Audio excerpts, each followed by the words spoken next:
guys? Matt Lemke here with Jason Bulmahn. Can't hear you. And we're at Gen Con hiding in a corner because that's what we've got to work with today. And we're going to do something different. This is going to be the Gen Con special of Role-Playing Ramblings, so we're not going to do the traditional interview. And we're going to talk about love in role-playing. Which is funny because I just released Horror Adventures. Well, I mean, oh wait, that's Cheap Thrills. They go together. Yeah, they're similar. Sort of. Which Horror Adventures is really cool. But we're going to talk about love and tap into his game mastery experience. And, well, of late I've been role-playing, and I asked my GM to say, yeah, let's do a little bit of romance. He's a bastard. All GMs are. That's kind of a... It's a trait. It's a trait. Gets issued with your GM card. My GM's really good at, okay, let's find out what they want to do and manipulate it. Yeah. And that's a GM trump card. So if you're not doing that as a GM, you may want to consider it. I highly recommend it, yeah. Well, it makes everybody's life more interesting. So, how many times have you got to experience romance in... Well, it's interesting. It's more of a, I would say it's more of a recent development in my games in the grand scheme of things. Primarily just because, when I first started playing, I was, just a kid and we killed monsters and took their stuff. NPCs were only there to sell us stuff or get brutally murdered. That's it. So, that's something that takes a certain level of maturity, I think, right? There's kind of the snickering kind of like, is there any barmaids here? That kind of joke. And don't get me wrong, there was certainly a time and a place where that was about the level of my maturity. But as you grow and mature with your game, and especially once people get to know their characters, that's really the only time you can have those elements at all, because it requires a certain level of kind of understanding about your character's persona, your character's motivations, drives, desires, and more than just like, I want to get more treasure, right? Your characters need personality before they can find someone that they mesh with. I would agree with that. Well, now, as a GM, would you say it's easier to plant that, or do you think the player needs to plant that? Well, I think it's a combination of things. I think a good GM will give opportunities, and if the players want to engage with it, they will. In my home game right now, actually, I've got a couple characters who are involved in romantic entanglements. One of them has a daughter that was just born, based on a spell and drug-fueled evening. It wasn't his fault. He got roofied, basically. But then there's another it was Eric. Yeah. That poor cleric. Yeah. Things do not go well for him. But in addition, I've got a character who is actively courting this elven noblewoman, despite the fact that he's like human gutter trash, and she sees him as a bad boy and a bad influence because she's in like an arranged marriage, and he's like the kind of rough and tumble, lives by his own rules escape. I didn't force that to happen. I opened it up as an opportunity, and he took it. And I think that's really kind of the only way it can happen in a way that's even remotely kind of satisfying or interesting. Right? You helped planting the seeds. Yeah, I threw a bunch of seeds on the ground, and I've thrown others as well that didn't take, right? I mean, that happens, right? As it turns out, just like real relationships, right? You throw out olive branches, sometimes they don't work, right? And that's okay. Yeah. And I suppose, there's a way to approach it properly and improperly, and of course, this probably all comes down to your community. Yeah. Yeah. I mean, as with most things you're adding to your game, it's a matter of understanding your players and making sure that you've got consent for that sort of stuff, right? I mean, like, for example, we were just talking about this for Horror Adventures, right? Some people are really afraid of clowns, and if you try and scare them with clowns, one of your players might not be okay with that. Like, they might have to leave the room, right? Because they have such a phobia. The same kind of general guidelines and rules go for romance as well. Like, if players don't want to do that, if they just want to kill monsters and take their stuff, and that's what they're there for, it's not really right for the GM to be like, no, we're doing this storyline that I want to do. I mean, ultimately, I think, we tend to spend a lot of time talking about how this is the GM's world, you play what the GM wants to play, but in reality, it's a bunch of people coming together to tell a story, right? Right. And the elements of that story have to be agreed upon by all participants. It's not a dictatorship. I mean, ultimately, the GM makes all the rules calls and everything, and is the one designing and driving the story. But the players have to be involved and have to be invested, right? If they're not, if they're just along for the ride and it takes a turn they don't want to take, yeah, you can find yourself down players really quick. That's true.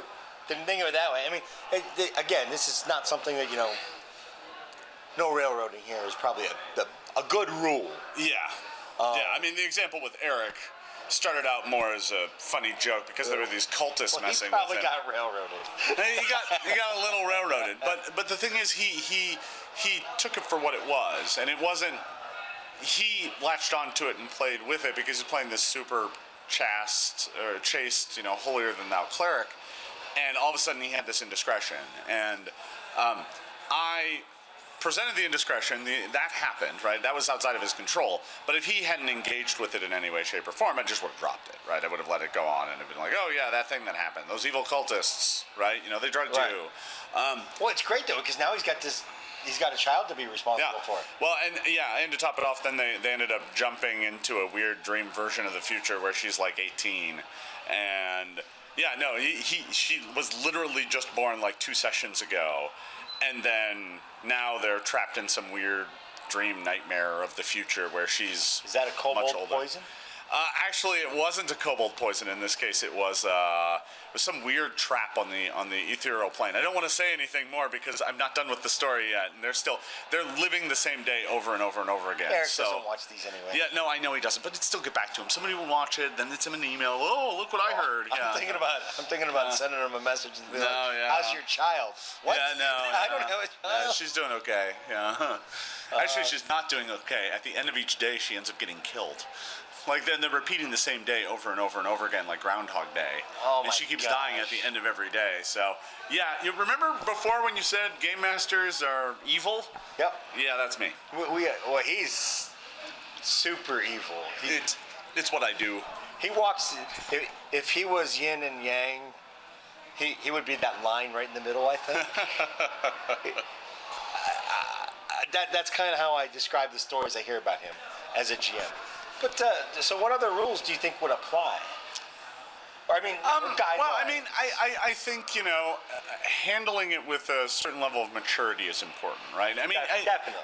Otherwise, it just turns into a cheap comic joke. And I mean, you can have that too, right? I mean, the barbarian who travels the wastes, earns all of his money, goes into town and spends it on women and wine, and that's just what he does.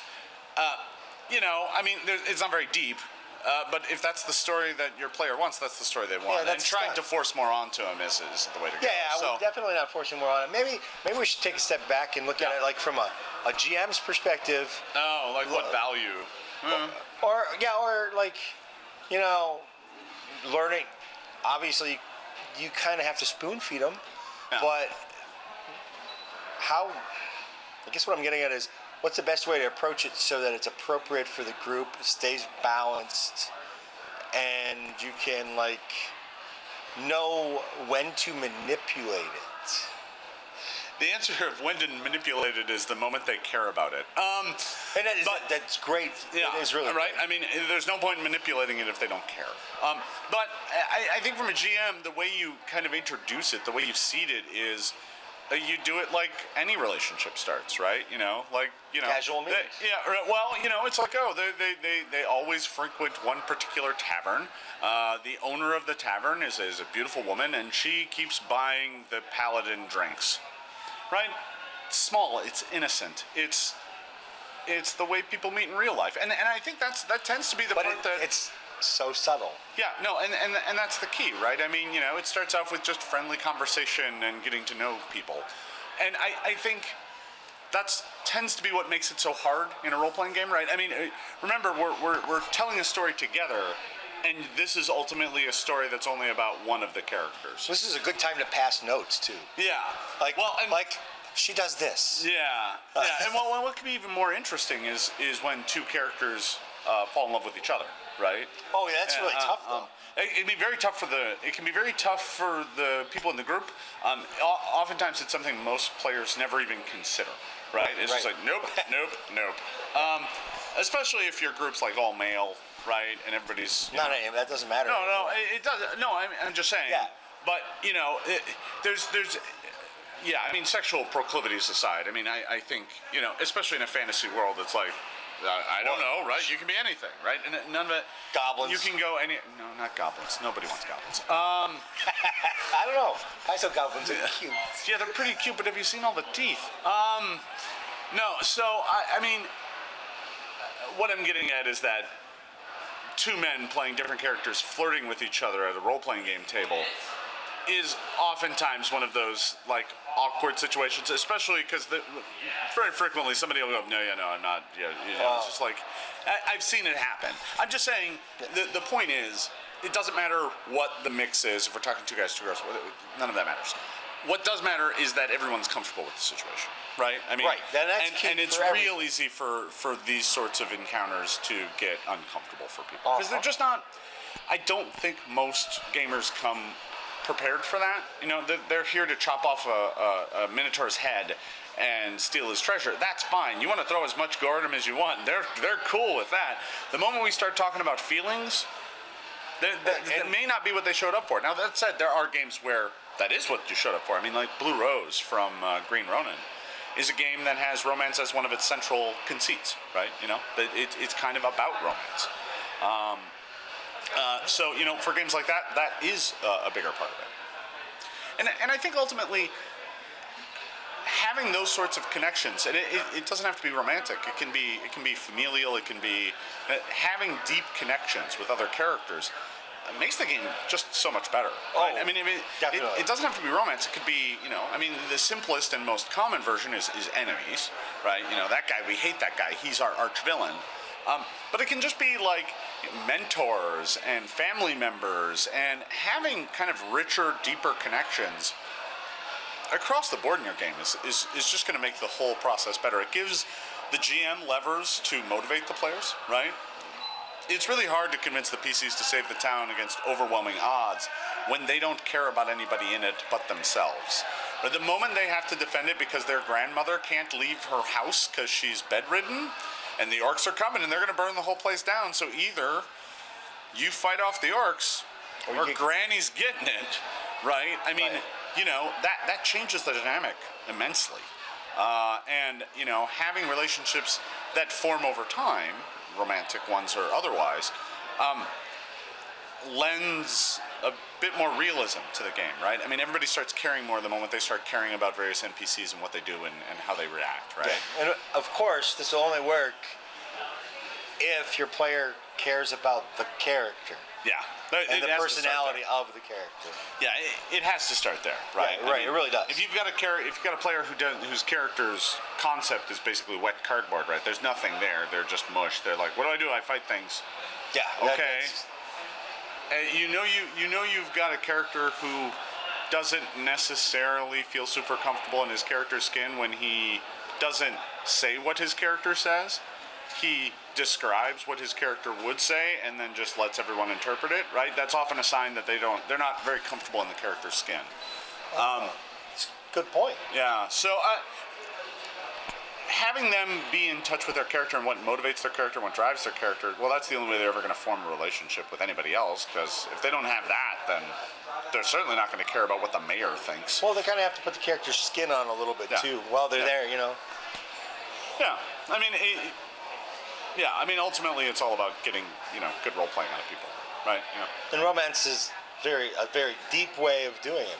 Yeah, and it's depending on system and how you want to play it, it can be a very important part of the game, right? I mean, I played in a campaign years ago where we all played characters, and then we only got up to a certain level, and we went off on some super dangerous mission, and that concluded. And then the next time we played, we were playing our previous characters' children. Oh, yeah. and some of the characters had gotten married off camera, right? Because that was outside of our control, right? It was Right. after that adventure, and we weren't quite sure how it had ended, right? Our parents wouldn't talk about it. What we knew was the story they told us, and we were now their kids and had to finish what they started, and it was fantastic, right? I mean, it's that sort of thing. It's that sort of like, I care, I give a damn. That used to be me, right? Yeah. That's really pretty great, critical. though. That's brilliant. And some of the characters were brother and sister, the new characters, because their parents had gotten married, right? Two people from the previous group had gotten married. One of them had died, apparently under mysterious circumstances, and it was a lot of fun. Wow, that's just really mind blowing. That's. I've heard of people playing their children. Playing characters' we were all children. playing the children of our previous characters. It's pretty cool. So, to sum it up, be sensitive. Don't be clumsy with it. That's definitely in there. And have fun. And of course, it's something that, depending on how good of a GM you are, be subtle, because this is something that you have to build over time. Yeah. And I think that is probably the biggest key. Unless, of course, your player comes to you and says, I want romance in my game. Yeah. And then, buckle up. Fair enough. Is that anything to add? I think that about covers it. All right. Thank you, sir. Thank you very much. Have a good Gen Con. It's always a pleasure, and I shall. Only one day left to survive. One more day to live. That's right. All right. Thank you. Thank you again. Thank you, guys.